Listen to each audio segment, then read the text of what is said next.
Donald ট্রাম্পের সাম্প্রতিক কিছু মন্তব্য বিশ্ব রাজনীতিতে নতুন করে আলোড়ন তুলেছে।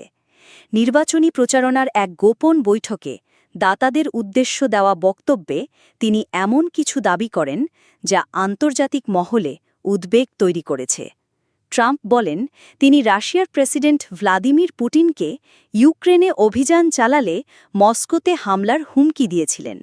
যদিও এই মন্তব্য তিনি ঠিক কখন করেছিলেন তা তিনি পরিষ্কারভাবে উল্লেখ করেননি। তিনি আরও জানান, চীনের প্রেসিডেন্ট শি জিনপিংয়ের প্রতিও তিনি একই ধরনের হুঁশিয়ারি দিয়েছিলেন। বিশেষ করে তাইওয়ান ইস্যুতে চীন যদি আগ্রাসী আচরণ করত তবে বেইজিংয়ে সামরিক হামলা চালানোর ইঙ্গিত দিয়েছিলেন তিনি।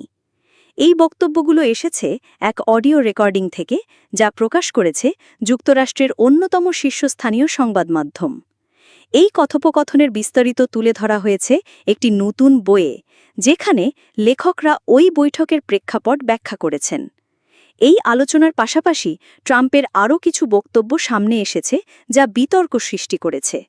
নিউ ইয়র্ক এবং ফ্লোরিডায় অনুষ্ঠিত দুটি আলাদা সমাবেশে তিনি কঠোর বিদেশ নীতি এবং অভ্যন্তরীণ নিরাপত্তা নিয়ে কথা বলেন। এ সময় তিনি এমন মন্তব্যও করেন যা দেশীয় এবং আন্তর্জাতিক মহলে মিশ্র প্রতিক্রিয়া তৈরি করে।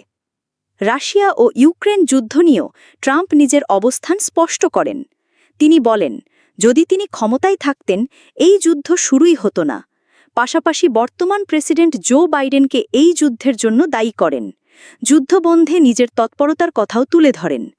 তবে ফাঁস হওয়া অডিও নিয়ে হোয়াইট হাউসের পক্ষ থেকে এখনও পর্যন্ত কোনো আনুষ্ঠানিক প্রতিক্রিয়া দেওয়া হয়নি।